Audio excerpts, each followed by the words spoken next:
Okay, Yeah. Chairman Abante, please continue. Mr. Chair, thank you. Andito po pa si Miss Joey Cruz. Miss Joey Cruz, andito po ba? Yes, Mr. Chair. Okay, Asan Chairman. po siya? Asan po siya? Ayan. Oo. Gusto ko lang po alam nyo, sa totoo lang, marami po akong natatanggap na bashing eh. Hindi ko pinapansin. Hindi ko pinapansin yon. Katulad ni Kabayan, hindi ako naiinsulto, hindi ako nababagabag, hindi ko pinapansin, wala namang katotohanan yun eh. Ano? Kaya hindi ko pinapansin yan. Alright. Ngayon, ang gusto ko lang pong sabihin kay Miss Joey Cruz, in one of your blogs in YouTube, you directed this statement sa akin. No? Akin mismo. Unang-una, hindi naman kita kilala. Hindi naman kita kaaway. Wala naman akong ginawang masama sa'yo. Tama ba ako, Mr. Chair? Meron po ba akong ginawang masama sa inyo? There is no personal action. Kaya nga, Mr. Chair, sagutin mo lang ako. Meron po ba akong ginawang masama sa inyo?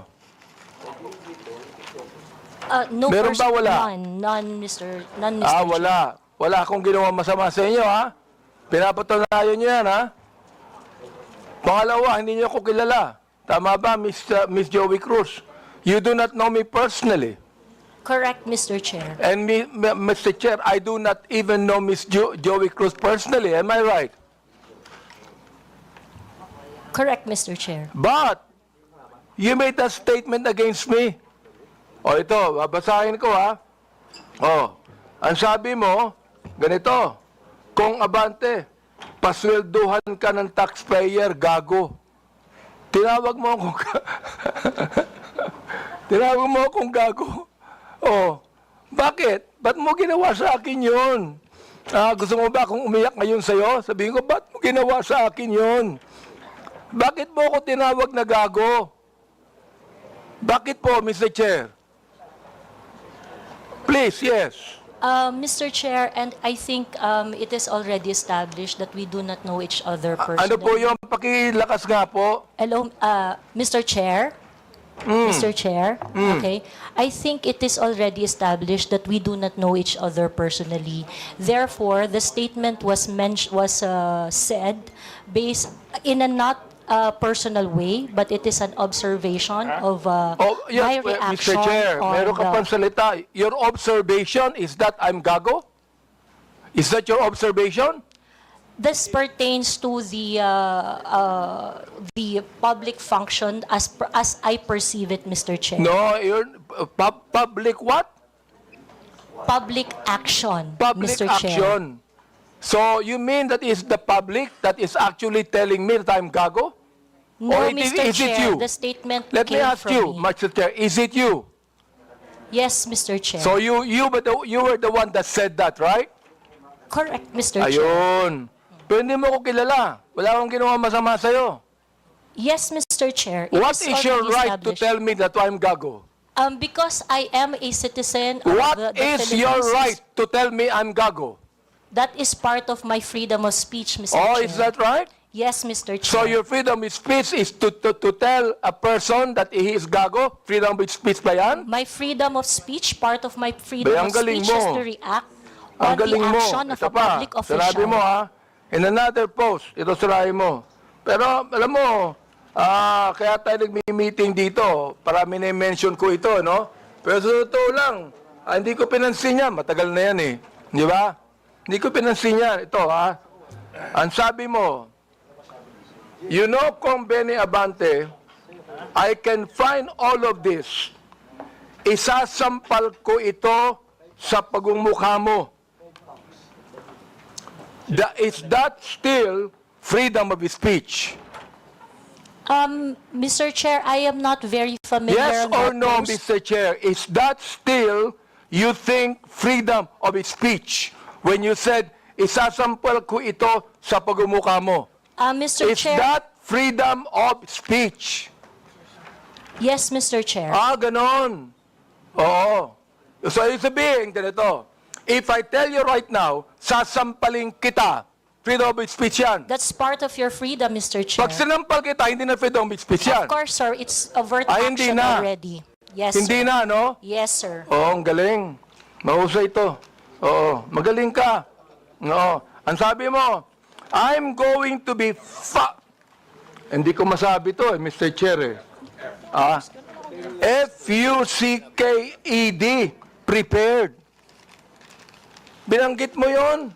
Mr. Chair, Bakit naman? Mr. Chair, Ano may ba I nagawa know kong when kasalanan that post sa'yo? was posted? Mr. Chair, Oh. Mr. Chair, so that I can answer intelligently on the question You of... can, Mr. Chair, may I know you can the date answer of the intelligently, I but cannot what you answer... said here, is that intelligent?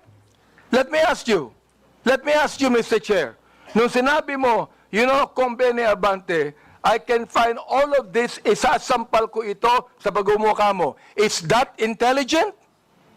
Mr. Chair, I cannot intelligently answer if I do not know when the post was posted. You don't know, Mr. Yes, Chair? Mr. Chair, I think in a day I post maybe 50, Well, 50 posts in a day. I would like to understand, It Mr. means, Chair. Mr. Chair, that you can post something today and you forget that tomorrow. Am I right? That is correct, Mr. Chair. That's very likely. So, pakiklaro nga, Mr. Chair. Ano yung isasampal mo sa bagumukha ko? That is why, Mr. Chair, for me to intelligently answer your question, I need to know when it was posted.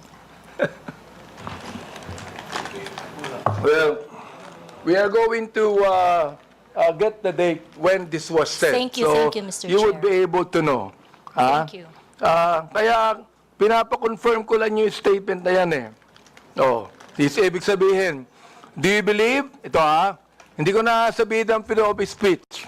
Do you believe that this falls under protected speech? I'm so sorry, Mr. Chair. May you please repeat Do the you question? believe that this falls under protected speech? Mr. Chair, like I said earlier, I would like to know first the context of the post. But rest assured, Mr. Chair, that when I post in my platform, I make sure that it is a reaction on the news or public action. As a political observer, I always practice. Miss Cruz, is this a political statement? You were saying a political observer. Is this a political statement? Do you believe that using profanities, insults, and malicious accusations online represent fair and respectful, intelligent discourse? Except as part of your statement, Mr. Chair, the malicious imputation you said, I accept that. The rest that you said, yes, it is part of the healthy public discourse. It is part of what, Mr. Chair? Healthy public discourse. Therefore, pag binanggit natin using profanities, insults, and malicious accusations, that is, anong tawag mo doon? Part health- of the healthy discourse, Mr. Chair. Healthy discourse. Healthy discourse ba yon? Yung Yes, Mr. profanities, Chair. Yes, Mr. insults, and malicious statements, healthy discourse sa'yo yon. Chair. Yes, Mr. And that's Chair. the reason why, Mr. Chair, that we should now actually craft a legislation to put a stop to Miss Joey Cruz, who seemed to be intelligent, and a woman using profanities, malicious insults, saying it is healthy. Yes, Mr. Chair, I stand by my statement. Everything you said, except the malicious imputation, which I do not do, is part of a healthy public discourse. It is part of my freedom of speech. In fact, it is recognized under the Universal Declaration of Human Rights Act that I It is should be able recognized to where? express my opinion without Miss interference. Joey Cruz, I am the chairman of the Committee on Human Rights, and this is not recognized. Profanities, insults, and malicious words are violation of human rights. You violated my human rights. Mr. Chairman, Mr. Chairman, Mr. Chairman, may I inquire, sino po yung sa tabi ni no resource person? Please identify yourself. Are you the lawyer of Yes, Your Ms. Honor. Cruz? I'm Attorney Mark Anthony Manuel. I'm the counsel for Ms. Cruz, Your Honor. Have you entered your appearance here? Yes, Your Honor, please. So Mr. please Chair. be reminded that you can only give legal advice to your client and you ask the chairman. Yes, Your Honor. Please sit not in the resource person at the back. You are not allowed to sit. At the back, you sit at the back. Yes, Mr. Lawyers are not allowed to sit beside the resource persons. And please be advised that ask permission from the chairman. Yes, yes. Also sit at Mr. the back. Yes, Mr. Do Chair. not sit beside your client. And rest assured that I am only advising my client as And to then, her so legal ask the rights. chairman the permission before you give the advice. Yes, Mr. Chair. Also sit at the back. Thank you, Mr. Chairman. Thank you, Mr. Chair. Attorney, please comply. We will be discussing next the social media personalities. Okay. We'll now proceed on the issue on social media influencers or personalities rather. May I request that all social media personalities take the microphone and introduce yourselves one by one, starting to the nearest to the chairman. Good afternoon, Mr. Chair. I am George Ahmed Paglinawan. I am a lawyer. I am not Ado Paglinawan, the one that was mentioned by the Commodore Tariela. I believe there is another person who is named Ado Paglinawan, and I'm sure that that is not me. Thank you. Okay, next. Yes, my name is Darwin Salcedo, known as Boss Dada in YouTube and Facebook. Next. My name is Dr. Richard Tesoro Mata. I'm a health blogger pediatrician. Next. Good afternoon, Mr. Chair. I'm Glenn Ang Chong, a lawyer, certified public accountant, and former member of the House of Representatives in the 13th Congress. Next, please. Good afternoon, Mr. Chair, and my name is Zain Batalya. I'm the person behind I Am Sean Wayne. Yes. Good afternoon, Mr. Chair. I am Manuel Mata Jr., also known as Coco Locoy in social media. Coco Loco. Coco Locoy, Mr. Chair. Good afternoon, Mr. Chair. I'm former PDEA agent Jonathan Morales, behind Agent Tambayan, Your Honor. So you're now a blogger also, Mr. Morales? Di ba resource person ka sa Senate before? Yes, sir. Mula po nung pinigil yung PDEA Lex, nag-resort na po ako doon sa... You're a former PDEA agent? Yes, Di Your ba? Honor. Yes, Mr. Chairman. Blogger ka na ngayon? Yes, sir. Okay, next. I am Vivian Rodriguez, better known as Vivian Velez as my screen name. I was not invited in this committee hearing, but I was mentioned the last time, the last hearing. So Okay. I'm here. Anyway, this is a public hearing. Anyone is welcome to attend the hearing. Next. Good afternoon po, Mr. Chair. I'm Alvin Montero. I'm not a blogger, nor I'm not a journalist. Thank you. Good afternoon, Mr. Chair and honorable members of the committee.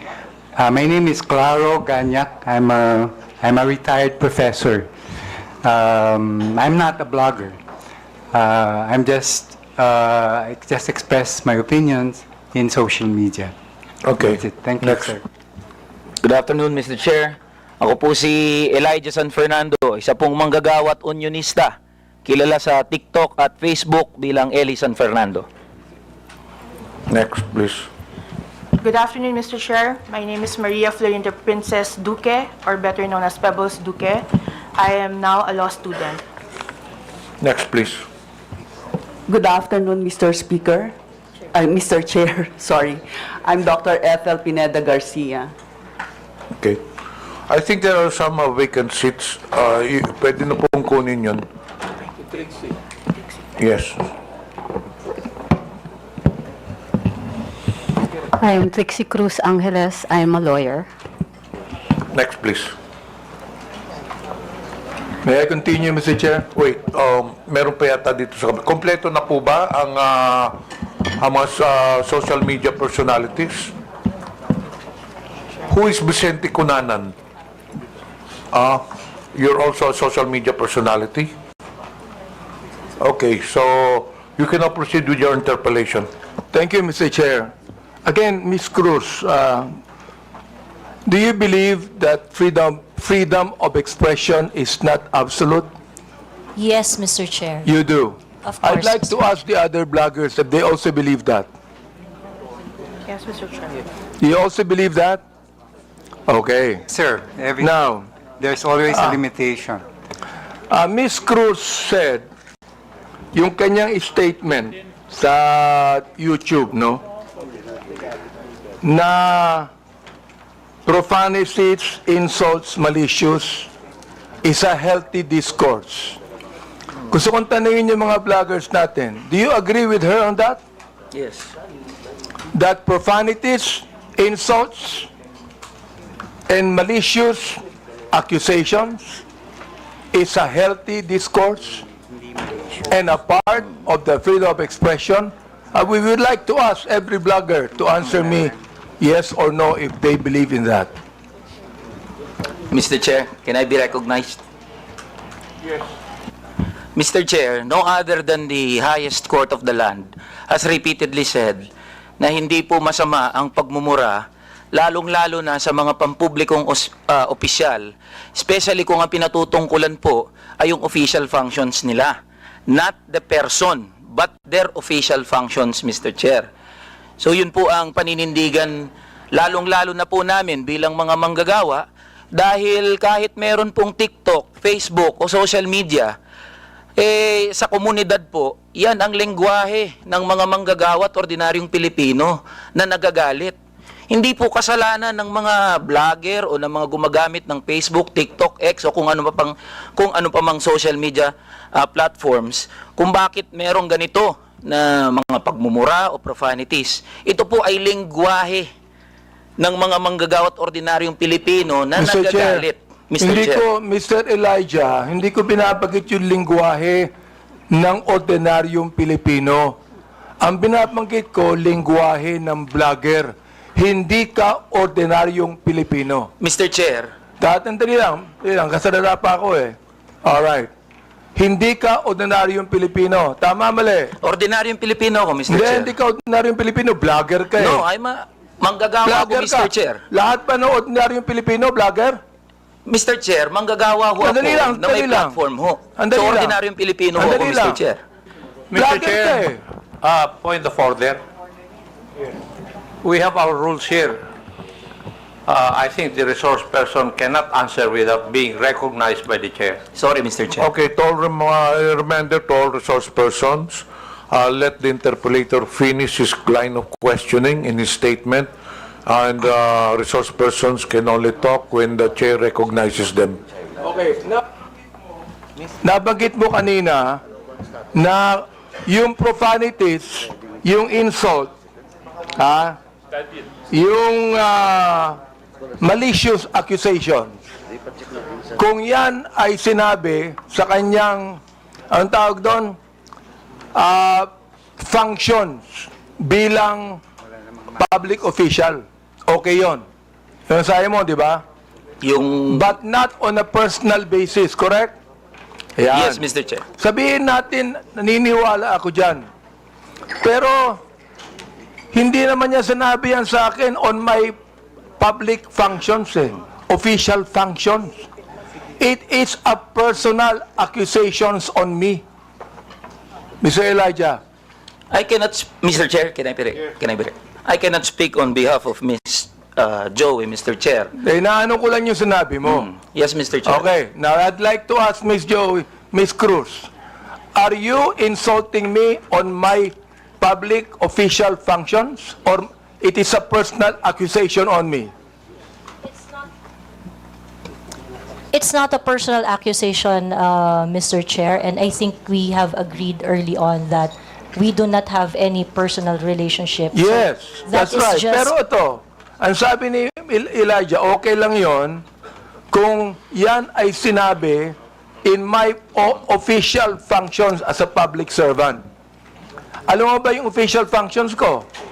Yes, Mr. Chair, and Alam mo. So therefore, hindi ka naniniwala sa aking official functions, kaya tinawag mo akong gago. no, Mr. Chair, the observation that I uttered to describe your performance of your official action, that is my observation. That is what I felt. Well, inobserbuhan mo ba yung aking official functions? Yes, Mr. Chair. Inobserbahan mo I watch your hearings. Since I won in 2019? No, Mr. Chair.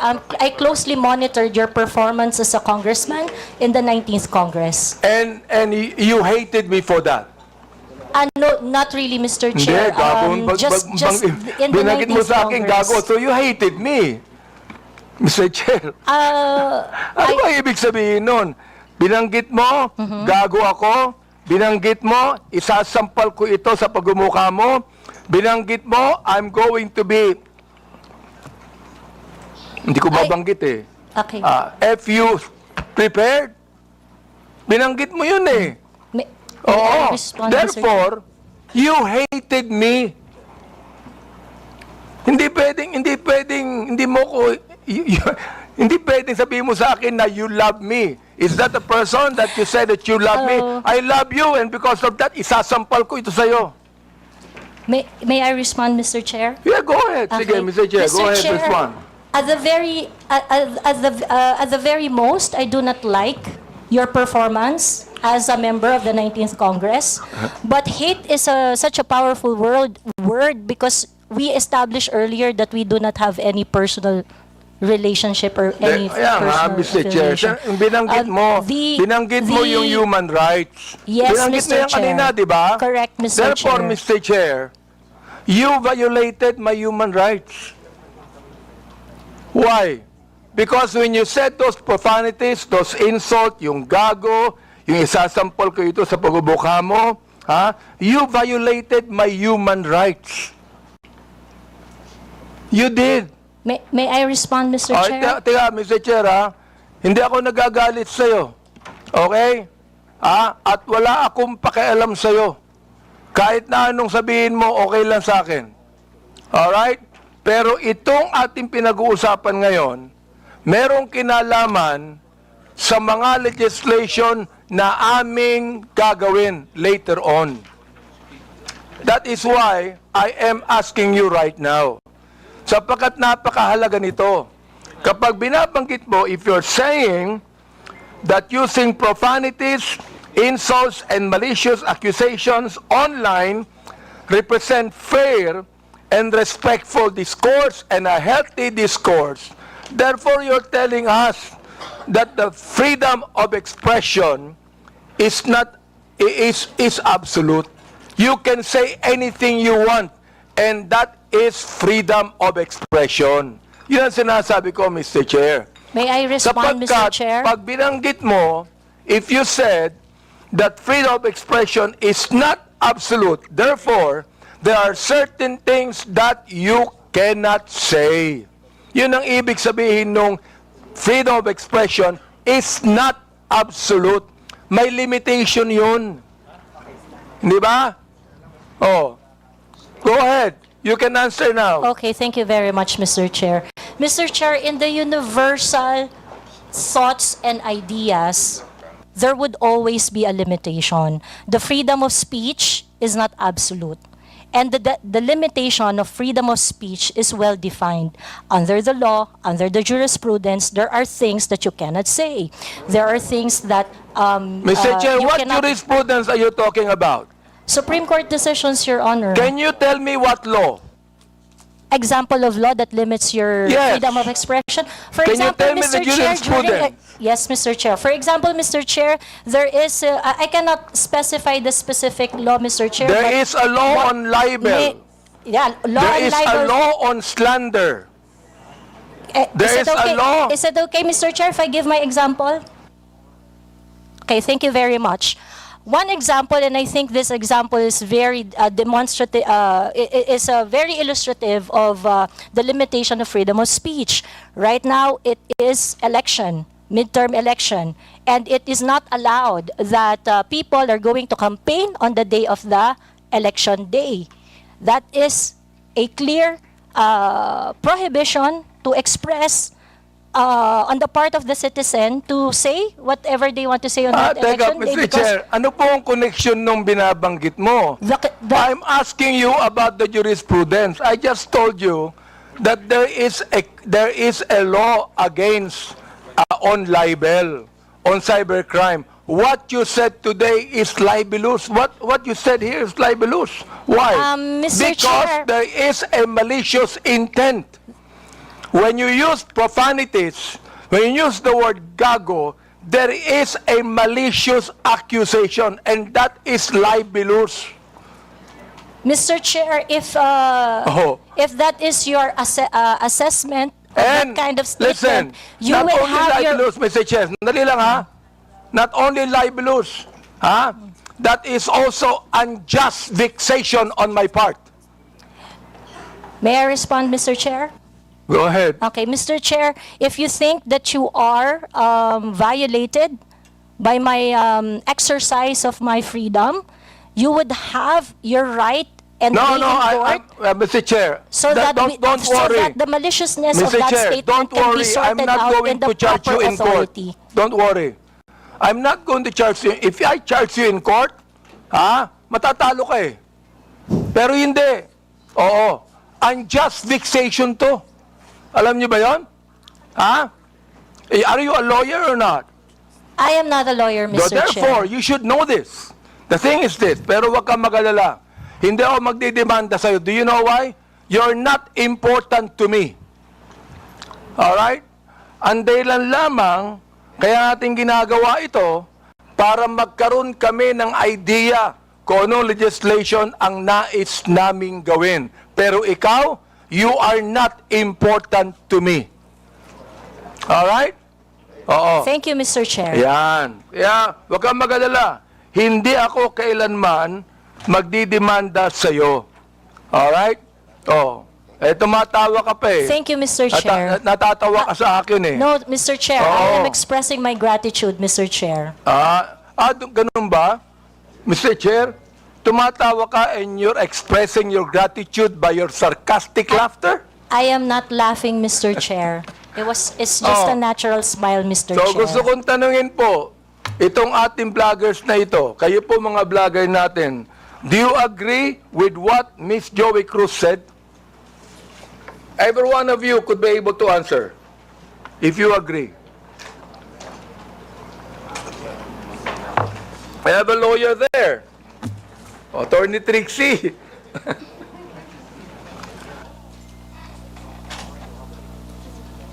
Attorney Trixie, you have the floor. Thank you, Mr. Chair. I disagree with Ms. Joey.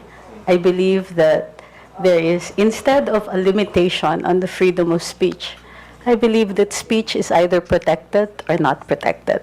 Thank you very much. Those that are covered by the law, such as the law on inciting to terrorism, inciting to rebellion, and so on, are unprotected speech. And those that are not covered by any limitations by the law are protected speech. The Supreme Court has said that expressions of frustration are protected speech. And therefore, although we differ, Ms. Joey and I, on the approach to the problem, we agree on the solution. Okay, let me ask the other bloggers that we have. Each of you could be able to answer and tell me if you agree with Ms. Cruz on that. Your Honor, Mr. Chair, I am Dr. Mata. I'm a bit forgiving on those things sometimes, Mr. Chair, because sometimes people are so expressive that we tend to say things. Then I could cite, Mr. Chair, your example on the last hearing. You mentioned something as well. I won't mention it now, but you said it's something, but I know it was withdrawn as well. So there's no, I'm not affected by what you said, because sometimes you're just, in your emotions, you tend to say things, which you said, TANGA, but it's okay, Your Honor. Mr. Chair, let me answer that, no? When I say TANGA, binalik ko lang sa kanya eh. Siya ang unang nagsabi. Siya ang unang nagsabi. Para bang pinukul ka ng balisong, nasa lubog yung balisong, binalik mo sa kanya. Kaya ako binanggit. Hindi ako ang unang nagsabi. Ang unang nagsabi, yung vlogger mismo. Ibinalik ko lamang sa kanya. Ngayon, ako ang masama. Samantalang yung vlogger na nagsabing tanga ang gobyerno, hindi masama. Nung ako ang nagsabing tanga, ako naman ngayon na masama. Ano ba talaga, Mr. Chair? Yes, thank you for your explanation on that, Mr. Chair. Mr. Chair.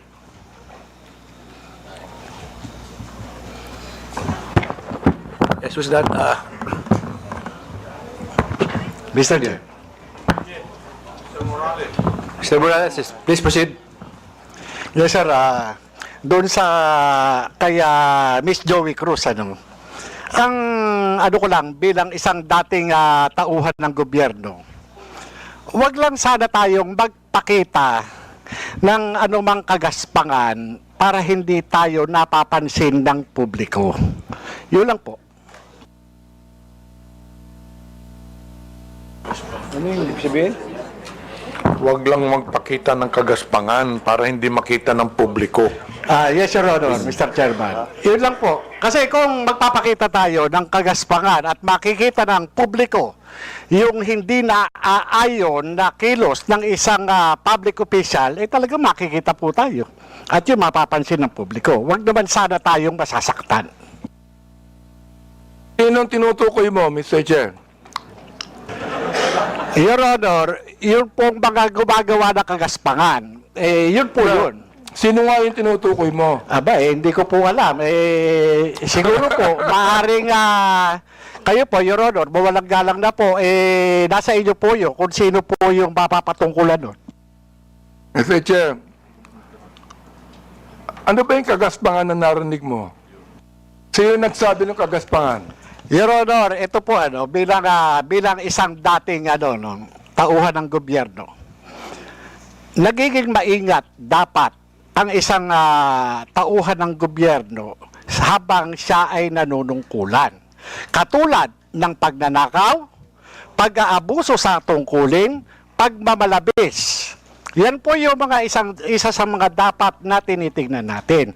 At kung tayo man ay tauhan ng gobyerno, dapat ginagampanan natin ng buong husay, buong giting, tulad ng mga alagad ng batas na handang ialay ang sarili niyang buhay para lamang doon sa sinumpaang tungkulin. Mr. Chairman, Mr. Chair, tama yung binanggit ni Mr. Morales tama Pero ang tinatanong ko sa iyo, nag-a-agree ka ba sa sinabi ni Miss Cruz? Saang particular, Your Honor, Mr. Chairman po?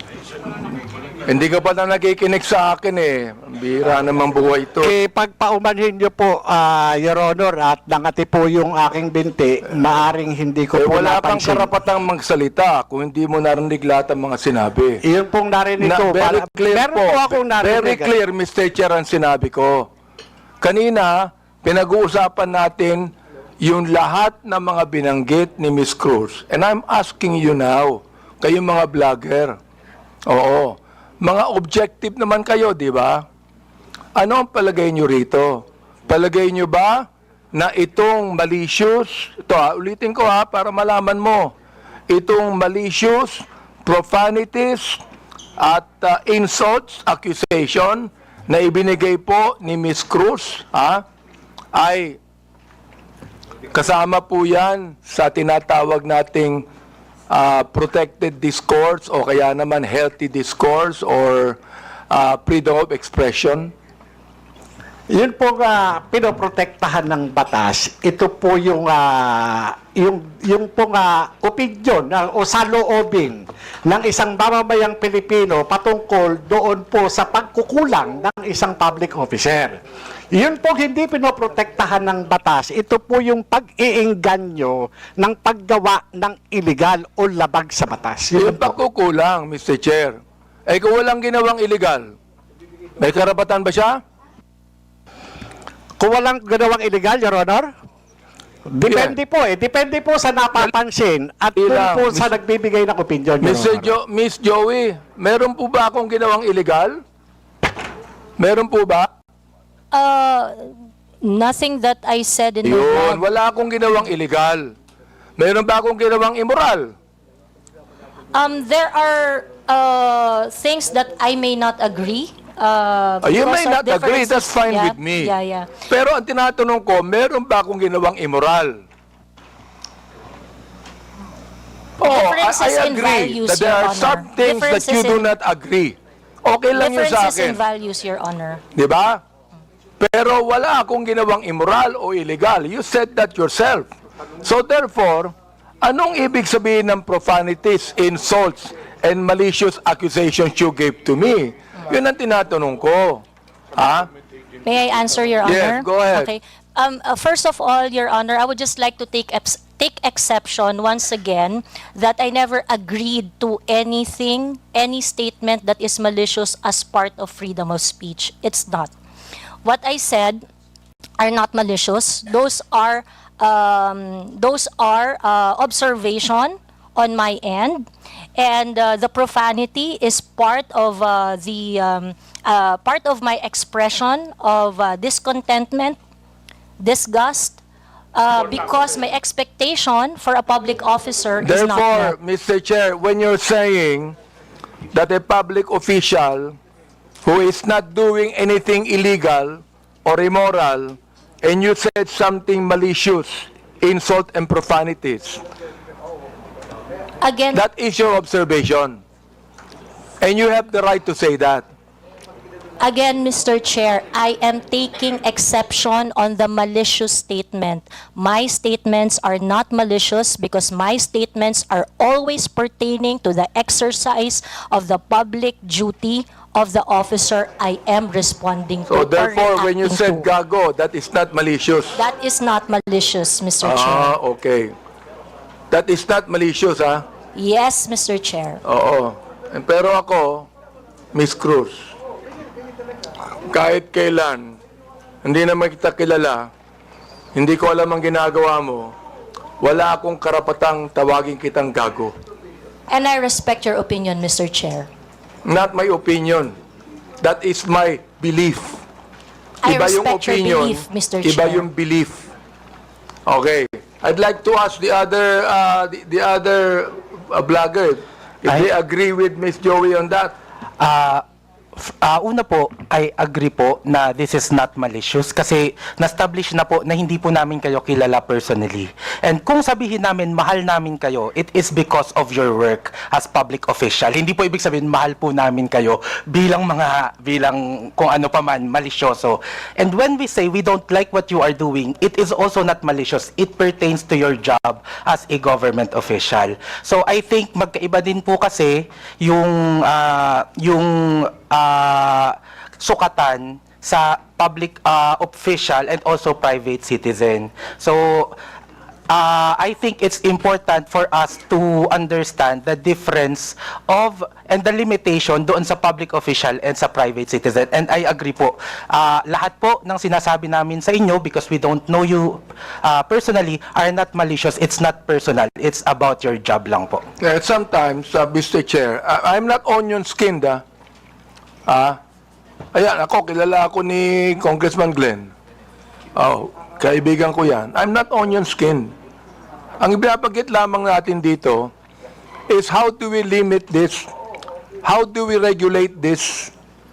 Yun ang aming inaanong batas. How do we regulate this kind of statements, na masyadong personal to eh. Diba? Hindi ko na nga pinapansin eh.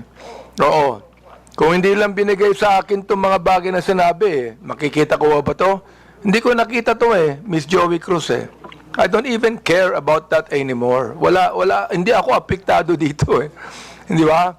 The thing is this, kayo makakatulong sa amin for us to be able to craft a better legislation to what? To tell you that the freedom of expression is not absolute. Yun ang nais naming sabihin dito. Oh, so yung the rest of the bloggers, if yes, Attorney Glenn, go ahead. Thank you, Mr. Chair. While we recognize the plenary power of this Congress to enact legislation to limit freedom of speech or expression, I would just like also to exhort the members of Congress, the honorable members of Congress, to remember that the exercise of free speech, public officials should not be onion-skinned. I know hindi po kayo onion-skinned, Congressman, Honorable Abante. Public officials should not be onion-skinned, and that free speech serves as a scalpel that removes the abscesses of officialdom. I quote the jurisprudence. It's a landmark decision of the Supreme Court. So we have to make a tight balance between limiting the freedom of speech and, of course, when it comes to public acts of public officials. Yun na po, Mr. Chair. May we hear the others, Mr. Chair? Go ahead. Yes, Mr. That Chair. handsome man right there. Ako po, Mr. Chair. May I be recognized po? Mr. Chair, sundan ko lang po yung binanggit po ni Attorney Trixie about protected speech. I don't know the specifics of what Miss Joey said. Be that as it may, Mr. Chair, kung yung pong mga binanggit niya ay nakapatungkol po sa official function, then it is warranted. If it pertains to the personal po na buhay, then it is unwarranted. Naiintindihan po namin yung predicament, Mr. Chair, ng mga congressman natin, ng mga public official natin na talagang nasa scrutiny ng taong bayan. Pero hinihingi rin po ng taong bayan, lalong-lalo na ng mga manggagawa, ang pag-intindi po ng ating mga congressmen doon sa kung ano yung nararamdaman at ano yung pakiramdam, emosyon ng mga tao patungkol doon sa function po ng ating mga public official. I believe yung mga binanggit po ni Miss Joey, it is part of protected speech. And I think doon po pwede tayong magkaisa. That's all, Mr. Chair. Meron pa. Yes, Miss, Mr. Chair, good afternoon po. Yung tungkol po sa sinabi ni pagsasamahin ko na po yung tatlo, ni Ma'am Joey, ni Attorney Trixie, at saka ni Sir Elijah. Kami po na mga content creators, nasa public eye din po kami, gaya po ninyo. So, whatever content or opinions that we also post online, nakaka-receive din po kami ng mga gaya ninyo na masasakit na salita. Kaya naiintindihan po namin kung saan din kayo nanggagaling. However, ang difference lang po natin, ang atake sa amin personal, ang atake po sa inyo, on your official function. Ngayon, ang masasabi ko lang po siguro pagdating sa bagay na yan, kami po, pinapabayaan po namin yung mga haters namin at saka bashers to air out what they think and feel about what we say. Hindi ko naman din po sinasabi na dapat ganun din po kayo. It so happen lang that sa inyo po, pagdating sa mga nasasabi nyo po, sa mga press briefing nyo po, sa press con nyo, or even sa mga pinapublish sa news, ang sa aming mga content creator, naka-anchor kami lagi kung ano lang po ang nasasabi ninyo. Mr. Chair, Miss Batalya, Yes po. gusto ko lang pong banggitin din, Alam mo, natanggap ko itong mga bagay na ito since Quadcom days Hindi ako binabas ng sino man bago ang Quadcom. Bakit kaya? Di ba? Chair, if I may, hindi ako nababas Oo, ngayon lang talaga. Hindi ko alam kung bakit eh. Oo, yun ang gusto kong sabihin sana sa inyo. Diba? Yes, Manuel Mata po. Mr. Chair, yes, Mr. Mata, yes. that is exactly the point kung bakit hindi po tayo nakafocus dapat dun sa mga protected naman na speeches ng mga tao. But the reason of frustration, ano po yung context, bakit po nasabi yun? Ni frustrate, bakit niya po nasabi yun? And yun po yung masolusyonan natin. I think dun po sana tayo nakafocus, and I think yun yung rason kung bakit sinasabi ng batas natin na dapat hindi onion skinned yung mga government official para nakafocus tayo doon sa totoong problema and cause of frustration ng mga tao. Mr. Chair, sinabi ko na hindi ako onion skin, di ba? Yes po, Mr. Chair. The fact that you are here talking with us Yes. with this kind of respect is, I agree. Kaya, Mr. Chair, hindi ko talaga, since the time na yung Quadcom, hindi ako nagsalita ng anuman sa inyo o nag-vlog sa akin. Miss Joey, hindi ka nakarinig sa akin anuman salita, di ba? Miss Joey, you have never heard me say anything against you or about you. Am I right? Yes, sir. Yes, Mr. Chair, we do not know each other personally. Ayun. And then, ganito. I have never said anything about you, nor anything that you have said against me. Am I right? Sorry, Mr. Chair? I have never said anything about you or anything against you, even if you said something against me. Am I right? That is correct, Mr. Chair. Yun ang gusto kong sabihin sa inyo.